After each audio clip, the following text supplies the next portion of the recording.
My name is Nora, and I was 31 years old the morning a stranger told me my childhood home had been sold. Not my mother, not my father. A woman I'd never met, someone from my old neighborhood who recognized my name in a local property listing, sent me a message that just said, "I think your family's house is on the market." Is that right? I stared at my phone for a long time before I typed back. I already knew the answer. My parents' explanation, when I finally called, was this: "It was a family decision, Nora. You've been gone so long." I didn't argue. I didn't cry on that call. I thanked them and I hung up, and then I walked downstairs to my landlady Constance's kitchen, and she took one look at my face and put the kettle on. She never asked me a single question. She just made the tea and pushed the mug across the table, and I sat there until I could breathe again. What none of them had thought to check, what my parents never knew existed, was a document my grandmother had filed 37 years before that sale ever happened. What that document meant for the closing I'll get to, but I want you to understand first how long that house had been the center of everything and exactly what was quietly waiting inside it. Welcome back to Chawneel, where quiet people outlast every room that tried to remove them. If this story sounds like something you needed to hear today, drop a comment and hit subscribe. I put out a new one every week. There is a particular kind of grief that doesn't announce itself. It doesn't arrive with ceremony or a clear moment you can point to later and say, "That was when it started." It seeps in slowly, the way a house settles, incrementally, almost imperceptibly, until one morning you notice the doorframe is no longer quite level and you understand it hasn't been for years. That was how I would describe my relationship with my family's home on Cartwright Street in Millbrook, Ohio, and more honestly, my relationship with my family itself by the time I was in my early 30s. Not broken, not dramatic, just quietly, persistently off-level in ways I had learned not to mention. I want to tell you about that house before I tell you what happened to it, because the house is the whole story, not just a backdrop. The house is why any of it matters. My parents, Gerald and Patricia Alderman, had lived on Cartwright Street for 34 years by the time this story reaches its center. Gerald was a retired facilities manager for a mid-sized manufacturing company. Patricia had worked part-time in school administration until her mid-50s and then retired to manage, as she put it, the household. They were practical, self-contained people. Not cold, exactly. Efficient. Organized in the way that leaves very little room for the unexpected. I am their second child. My brother Dennis is 4 years older than me, and he has lived within 12 miles of Cartwright Street his entire adult life. He and his wife Renee own a house 2 towns over. They have 2 kids in elementary school.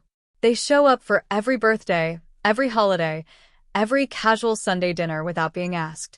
I know this because my mother references it, often, in the particular tone she reserves for facts she considers self-evident. I left Ohio when I was 22, after graduate school took me to Pittsburgh, and then a job in urban planning kept me there. I came back for Christmas most years, and for the occasional long weekend. I called every Sunday for the first several years, and then every other Sunday when it became clear the calls had a fixed shape, 15 minutes, surface news, mutual reassurance that everything was fine, that didn't really require frequency to maintain. I don't say any of this to assign blame. I say it because it's accurate, and because accuracy matters here. The house on Cartwright Street was a 4-bedroom craftsman bungalow, dark green with cream trim, on a corner lot with a silver maple in the front yard that my grandfather had planted the year my mother was born. My grandmother, Edith Alderman, my father's mother, had owned that house before my parents did.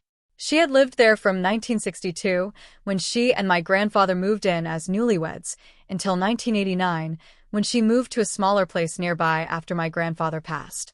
That transition, the handoff of the house from Edith to Gerald and Patricia, had happened quietly and, from my parents' perspective, cleanly. A deed transfer. Family business handled like family business tends to get handled. Without lawyers, without a formal meeting, with the general assumption that everyone understood what was happening and what it meant.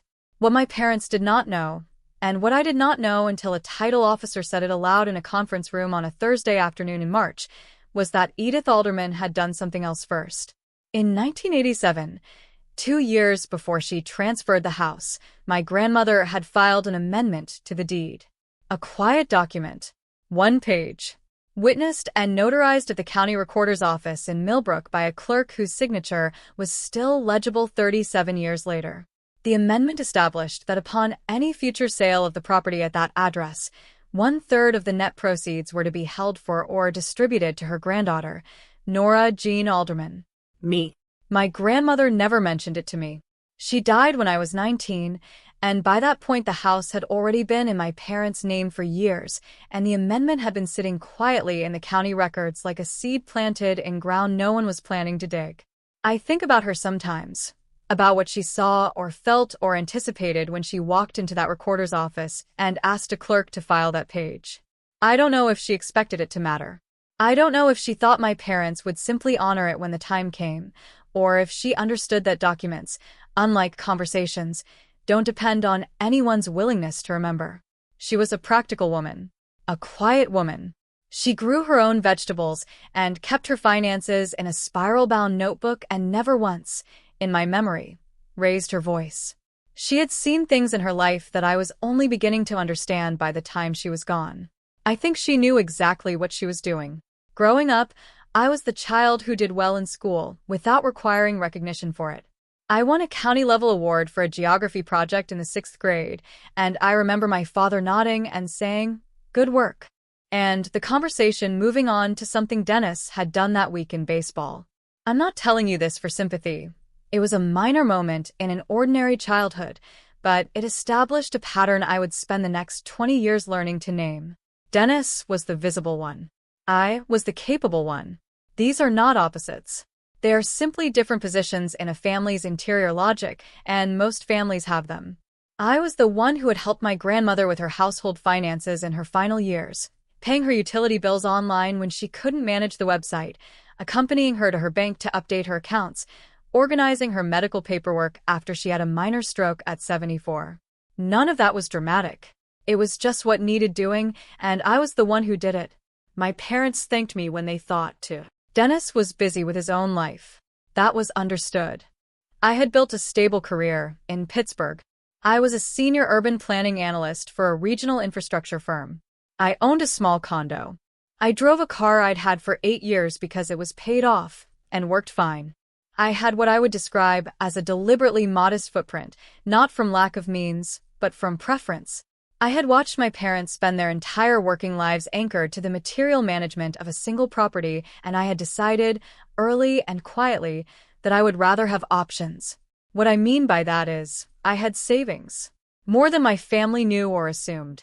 Not extravagant, but the kind of careful, consistent saving that happens when a person lives below their means for a decade, without advertising it. None of that is relevant to what my parents did with the house. It's relevant to what happened afterward. My landlady, Constance Beaumont, owned the building where I rented my condo in Pittsburgh's Lawrenceville neighborhood. She was 63, a retired speech pathologist, originally from Baltimore, with a narrow house full of plants and a cast-iron skillet she'd owned since before I was born. She had lived on the first floor of her building for 20 years and rented the upper 2 units. I had been her tenant for 5 years by the time this story takes place.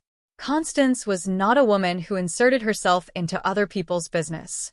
She was warm and direct, and had the particular quality of being completely comfortable with silence, which is rarer than people think. When I first moved in, she showed me how the boiler worked, told me her door was always open for genuine emergencies, and then let me be.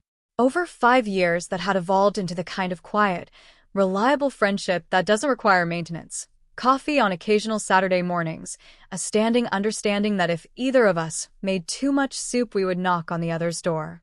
She had met my parents once, when they drove up to help me move in. Afterward, she had said only, "They seem like people who are certain about things." I had laughed. I had understood exactly what she meant. When I walked into her kitchen that morning with my face doing whatever my face was doing after that phone call, Constance looked at me for 1 second, turned to the stove, and put the kettle on. She didn't ask what happened. She didn't offer a single word of commentary on my family. She made the tea, and she sat with me, and when I was ready to talk she listened, and when I wasn't she just refilled the mug. I cannot adequately describe what that kind of steadiness means when everything else has just shifted under your feet. I should tell you what I actually knew and when I knew it and what it cost me to put the pieces together. The message from my former neighbor, a woman named Gail who had grown up 3 houses down from Cartwright Street and still lived in the area, arrived on a Wednesday morning in early December. She had seen the listing on a real estate platform, recognized the address, recognized the family name in the seller information, and sent me a brief, tentative message asking if I was aware. She wasn't trying to cause trouble. She was checking. People from small Ohio neighborhoods look out for each other in ways that city people sometimes forget. I was at my desk at work when the message came in. I read it twice. Then I opened the listing. The house on Cartwright Street was listed at $420,000. This was not a surprising number for that area. Property values in Millbrook had climbed steadily over the past decade, the way they had in most mid-sized Midwestern towns that sat within reasonable distance of a larger city. The listing had been active for 19 days. There were professional photographs of the front porch, the living room, the kitchen with its new appliances, the silver maple in the yard. I sat very still for approximately 2 minutes. Then I called my mother. She answered on the 3rd ring, in her normal voice, with her normal greeting. She sounded entirely untroubled. I asked her if the house was on the market. There was a pause, not long, 2 or 3 seconds, and then she said, "We were going to tell you, Nora. We've been meaning to call. There's been a lot going on." I asked her when they had decided. "Over the summer," she said. "We've been talking about it for a while. The upkeep is getting to be too much. Dennis and Renee found us a very nice place closer to them. It's single story, which makes more sense for us at our age. It's a good decision." Asked why I hadn't been included in the conversation. The pause this time was longer. I could hear her gathering the words. Then, "It's our home, Nora. It's our decision to make. We talked about it as a family with Dennis. He's been helping us look at options for over a year now. You have your own life in Pittsburgh. You've always been very clear about that." And there it was, dressed in the most reasonable possible language, stated without defensiveness, without drama, in the measured tone my mother uses for decisions that have already been made and are therefore not discussions. "You have your own life. You've always been very clear about that." As if the distance I had traveled for work and growth was a kind of abdication, a forfeiture of my right to be consulted about anything that happened in the place I had come from. I said, "I understand." Because I did. Not in the sense of agreement, in the sense of recognition. I understood exactly what had just been named and exactly what it meant about how my family had always arranged itself. "The closing is in March," my mother added, almost as an afterthought. "We'd love for you to come visit before then, if you want to see it one more time." As if I were a guest. As if I needed an invitation to say goodbye to the house where I had learned to read. I said I would think about it. I thanked her. I hung up. Then I went downstairs to Constance's kitchen and she made the tea, and that was that. What followed December through February was a kind of grief work that I did entirely in private, in the way I had always done the things that cost me the most. I went to work. I answered emails. I had dinner with friends. I ran along the river path in the early mornings when the air was still cold. I did not call my parents more than usual. I did not, after that first conversation, raise the house sale again. I want to be honest here. A part of me had considered consulting an attorney in January. I had a vague memory of my grandmother saying something once, years ago, when I was maybe 15 or 16, something about making sure you're taken care of, but I had no specifics, no document, no paper trail. I remembered it the way you remember something said quietly at a kitchen table when you were young and couldn't fully grasp what it meant. It was more a feeling than a fact, a warmth, the memory of being seen by someone who was paying attention. I did not pursue it. I told myself it was probably nothing. I told myself I didn't want to create a legal dispute with my parents over a house that was, technically, in their name. I told myself, and this is the truth I have had to sit with since, that I was accustomed to not taking up space, and old habits have weight. So, I let it go. I made my peace with it, as much as one can, and I began the slow interior work of separating my sense of home from a physical address on Cartwright Street.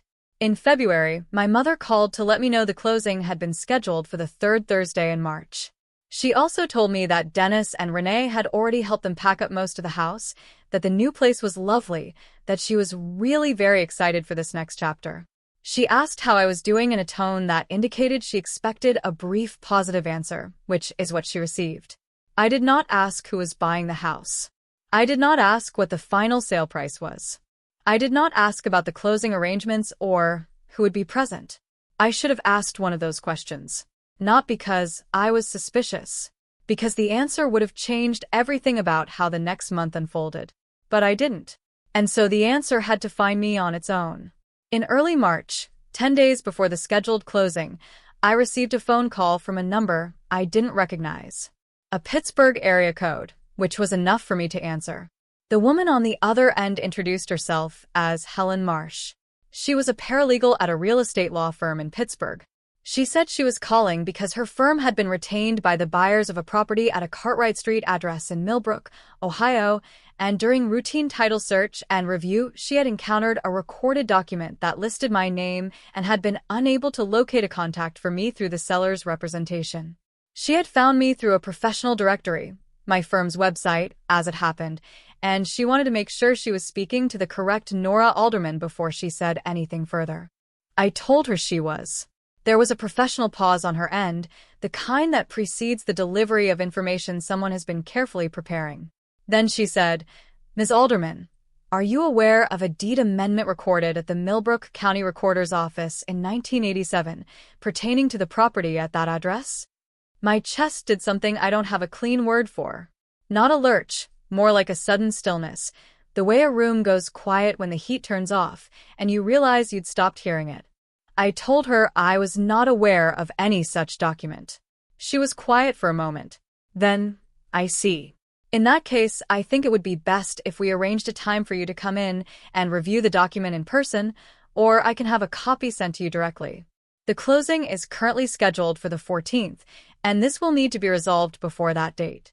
I asked her to tell me what the document said. She was careful, methodical. She read it to me in the measured, uninflected voice of someone conveying legal information. The amendment, recorded on a Wednesday in October 1987, notarized and witnessed, stated that upon any future sale of the property, any sale, with no conditions, no expiration, no exceptions, 1/3 of the net sale proceeds were to be held in trust or distributed directly to the grantor's granddaughter, Nora Jean Alderman, as a protected interest in the property. My grandmother's name was on the document. Her signature, firm and forward slanting, the way I remembered it. The notary's seal was still valid. The county recorder's stamp was still there. The document had been indexed correctly and had simply been sitting in the county records for 37 years, entirely legal, entirely enforceable, and entirely unknown to the two people who had just agreed to sell the house it was attached to. I wrote down Helen Marsh's direct number. I told her I would call back within 24 hours. I thanked her. I hung up. I sat in my office with the door closed for 11 minutes. I know it was 11 minutes because I watched the clock on my computer screen without quite seeing it, and when the number changed from 2:11 to 2:22 I became aware of it and understood that I had been sitting there since 2:11. Then I picked up the phone and called Constance. Not my parents. Not my brother. Constance. She picked up on the second ring and she listened, and when I finished speaking she said, "Well, your grandmother was paying attention." That was all she said. It was exactly enough. The closing was held on the third Thursday in March at a real estate law office in downtown Millbrook. The address was a mid-rise professional building on the main commercial street, the kind of place with a lobby directory and a receptionist and conference rooms named after Ohio counties. I had driven to Millbrook the night before and stayed at a hotel 6 blocks away. I had spoken with Helen Marsh twice more by phone and once with her supervising attorney, a man named Robert Vance, who was courteous and precise and who confirmed, without editorializing, that the buyers were entitled to know about the amendment, that my parents' attorney had been formally notified, and that my presence at closing was not required, but was entirely my right. I had not told my parents I was coming. This was a deliberate choice. Not a punitive one. I was not trying to ambush anyone. It was simpler than that. I did not trust that the conversation would go well over the phone, and I did not want to spend the 12-hour drive the night before managing their reaction. I wanted to be in the room. I wanted to be calm. I wanted the document to speak for itself. I arrived at the law office at 9:45, 15 minutes before the scheduled 10 o'clock closing. The receptionist checked my name, confirmed with someone by phone, and showed me to conference room B. My parents were already there. My father, Gerald, sat at the far side of the table with their realtor, a man I didn't recognize, and a woman I assumed was their attorney. My mother sat beside him, a notepad in front of her that I could see from the doorway was blank. She was wearing her good blue blazer. She had dressed for this the way she dressed for church, composed, prepared, in command of herself. They both looked up when I walked in. My father's face went through something that took less than 2 seconds but covered a significant distance. Surprise first. Then a rapid, visible recalibration, the specific look of a person who has just understood that the situation is not the one they arrived to manage. My mother's hands, which had been resting flat on the table, moved. Her right hand found her left wrist and held it. A small, private motion. I noticed it because I know her hands well. I said good morning. I took the chair that had been designated for me, across from them and beside Robert Vance's paralegal, who gave me a professional nod. My father said, "Nora, we didn't know you were," and then stopped. I said, "I know, but I wanted to be here." My voice was level. I was grateful for that. The buyers, a young couple, mid-30s, clearly eager and slightly confused by the atmosphere in the room, were seated at the near end of the table with their own attorney, Helen Marsh, beside her. They exchanged a glance. They did not know the full shape of what was about to happen, but they had been briefed enough to understand that there was a complication and that the complication had a face, and that face had just walked in and sat down. Robert Vance cleared his throat and opened the folder in front of him. Robert Vance was the kind of attorney who speaks in complete sentences and never repeats himself. He had silver hair and a deliberate manner and the practiced neutrality of someone who has spent 30 years delivering information that changes people's plans. He explained, in sequence, that a routine title search conducted by the buyer's representation had surfaced a recorded deed amendment from October 1987, filed at the Millbrook County Recorder's Office, bearing the signatures of the property's then-owner, Edith Marjorie Alderman, along with a notary and 2 witnesses. He stated that the document was legally valid, properly indexed, and enforceable. He stated that it created a protected 1/3 interest in the net proceeds of any future sale of the property assigned to Nora Jean Alderman, and that this interest had never been extinguished, transferred, or legally waived. He set a copy of the document on the table and slid it toward the center. My father picked it up. He was quiet for a long time. I watched his face as he read it, not looking for a reaction, just watching the way you watch someone receive news you've already processed, with a particular calm of having had more time with it than they have.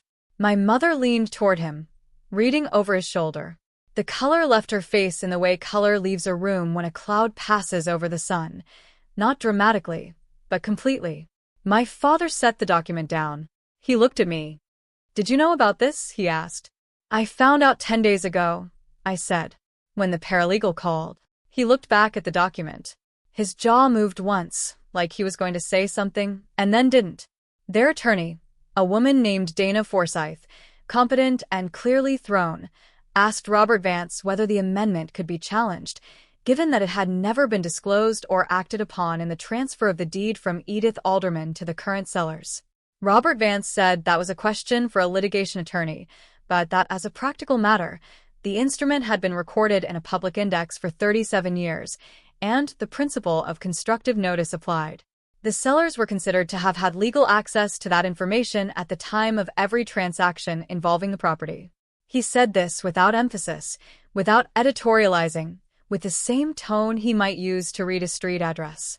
Dana Forsyth looked at my parents. My mother had not moved. My father's hand, flat on the table, had a slight tremor that I recognized from the times in my childhood when he had been genuinely shaken. His father's funeral, the year the manufacturing plant announced layoffs, the morning Dennis was in a minor car accident, and they didn't know for an hour whether he was all right. I felt something tighten in my throat. Not anger. Something older and more complicated than that. The buyer's attorney asked how this affected the closing timeline. Robert Vance said that closing could proceed if all parties reached an agreement on the disbursement of the protected interest before or at signing, and that if no agreement was reached, closing would need to be rescheduled until the matter was resolved, either by mutual agreement or, if necessary, through the county recorder's process. The buyers, the young couple, looked at each other. The woman whispered something to her husband. He nodded, tight-lipped. The final sale price was $416,000, net of realtor fees and standard closing costs. My grandmother's amendment applied to the net proceeds. 1/3 of $416,000 is $138,666. That number went onto a notepad in Robert Vance's handwriting and was passed across the table. My father stared at it. My mother pressed her lips together. For the first time since I had walked into that room, she looked directly at me. Not with anger. Her face had moved past that into something quieter and more difficult to name. Something that looked, from where I was sitting, like the beginning of a recognition she hadn't been prepared to have. Closing stopped at 10:27 that morning. The closing was rescheduled for 3 weeks later, on a Friday in April. In the intervening weeks, I spoke with my parents twice by phone and once in person, at the kitchen table of their new single-story house closer to Dennis, the one they had already moved into in anticipation of the March closing. The house was smaller than Cartwright Street and smelled of fresh paint. My mother had already put her plants on the windowsills. It looked like a home that was trying hard to become one. The first phone call was from my father. He called the morning after the aborted closing, at 7:15, which is when he has always made calls he's been up half the night preparing for. His voice was controlled but tired. He said, "I want to understand how this happened." I told him, as precisely as I could, what Helen Marsh had told me. The amendment, the date, the notary, the county index. I told him that his mother had filed it 2 years before transferring the house. He was quiet for a long time. Then he said, "She never told me." "I know," I said. "Why wouldn't she tell me?" I didn't have an answer to that. Or rather, I had a theory, but it wasn't mine to offer. What I believe, what I have come to believe, sitting with it over months, is that my grandmother knew her son.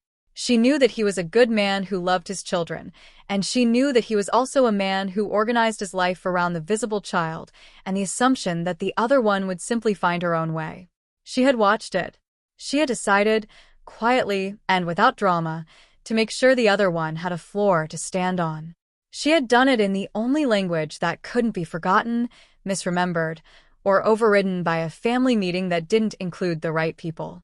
She had done it in writing, with a notary present. I told my father I thought she had loved all of us. I told him I didn't think she had intended for this to be a conflict. I thought she had intended for it to be a certainty. He didn't respond to that for a moment. Then, "We should have told you about the sale earlier. Your mother and I talked about it." Dennis thought. He stopped. "It doesn't matter what Dennis thought. We should have told you." I said, "Yes." He said, "I'm sorry, Nora." I told him I appreciated that. And I did. It was not a complete repair, and both of us knew it. But it was real, and my father is not a man who says things he doesn't mean, and so I held on to it. The in-person visit happened on a Sunday, 2 weeks before the rescheduled closing. I drove down, and we sat at their new kitchen table, smaller than the old one, 6 chairs instead of 8, and my mother made coffee, and we talked for 2.5 hours. Dennis was not there. He had offered to come, apparently. My mother had told him this was something she needed to do herself. My mother is not a warm woman in the conventional sense, but she is a precise one, and what she offered me that Sunday was a kind of precise accounting that I had not expected and did not know I needed until it was happening. She went through, item by item, the decisions she and my father had made over the previous year. She explained that Dennis had initiated the conversation about selling, that he had presented it as a practical matter, the upkeep costs, their age, the long-term planning logic. That she had agreed because it was, in fact, logical, and because she was tired of the upkeep, and because she had not, she said, stopped to think carefully enough about what was not being said out loud. "I told myself you'd be fine," she said. "You're always fine. You've always managed." I think I used that as a reason not to examine it. Her hands were around her coffee mug. She was looking at the table, not at me, in the way she looks at things when she is being genuinely honest rather than performing sincerity. That wasn't fair to you, she said. I said, no. It wasn't. She nodded once, like a period at the end of a sentence. We didn't hug when I left. That is not what we do. But she walked me to my car, and she stood in the driveway until I pulled away, and that, for my mother, is the equivalent. The conversation with Dennis was shorter and happened by phone. He called the week before the rescheduled closing, late in the evening, and he sounded less like himself than I was accustomed to. Quieter, somewhat careful. He said, I want you to know I didn't know about the amendment. I told him I believed him. I pushed for the sale, he said. I thought it was the right practical move for them. I didn't think about whether you should have been part of that conversation. I said, You've been the one in the room for most of my adult life, Dennis. I understand that shapes how you think about what decisions belong to whom. He didn't answer for a moment. Then, that's a generous way to put it. I'm not trying to be generous, I said. I'm trying to be accurate. There was a pause. Then he said, Are we going to be okay? I told him I thought so. Not immediately, not easily, but eventually. I told him that what I needed from him, going forward, was to be included. Not deferred to, not centered, just included. A seat at the table when decisions were being made that affected the whole family. He said, That's fair. We left it there. It was not a complete resolution, and I did not pretend it was. But it was a beginning, and beginnings are what you work with. The rescheduled closing proceeded without incident on a Friday morning in April. I was there. My parents were there. Robert Vance confirmed the disbursement arrangement. The buyer signed. The sellers signed. I signed. Afterward, in the parking lot of the law office, my parents and I stood in a brief, slightly awkward cluster in the April light. My father looked older than the last time I'd seen him in daylight. My mother's blue blazer was the same one she'd worn in March. My father looked at the building for a moment, then back at his car. She always did things her own way, he said. Not to me specifically. To the heir, maybe. To his mother's memory. I said, She did. He nodded. He opened the car door. My mother touched my arm once, briefly, and got in. I watched them drive out of the parking lot and turn left onto the main road, and then I stood in the quiet for a while before I walked to my own car. I drove to a coffee shop 2 blocks away. I ordered a medium black coffee and a cheese Danish. I sat at a window table and watched the traffic on the main street of Millbrook, Ohio, where I had grown up and from which I had been for most of my adult life, gently and systematically excluded from the category of people whose presence was assumed. My grandmother had made sure that exclusion had a limit. I ate the Danish. I finished the coffee. I drove back to Pittsburgh. Some people protect you in ways you only understand after they're gone. My grandmother didn't argue with the family structure she saw forming. She didn't call a meeting or issue an ultimatum. She walked into a county recorder's office, handed a page to a clerk, and let time do the rest. She understood something I had to learn the long way, that the people who love you quietly often do the most permanent work on your behalf. Not loudly. Not with credit. Just with a signature and a notary's seal and 37 years of patient waiting. Not everything hidden is hidden to wound you. Some things are hidden to protect you until you're strong enough, or present enough, or circumstantially unavoidable enough to need them. That's my story. A deed amendment, a paralegal's phone call, and a room full of people who had to read the truth in my grandmother's handwriting because nothing else had been enough to say it out loud. Has someone in your family ever protected you in a way you only understood years later? A gift, a document, a quiet arrangement you didn't know was there until you needed it? Drop your answer in the comments. Drop a comment, hit subscribe, and I'll see you in the next one.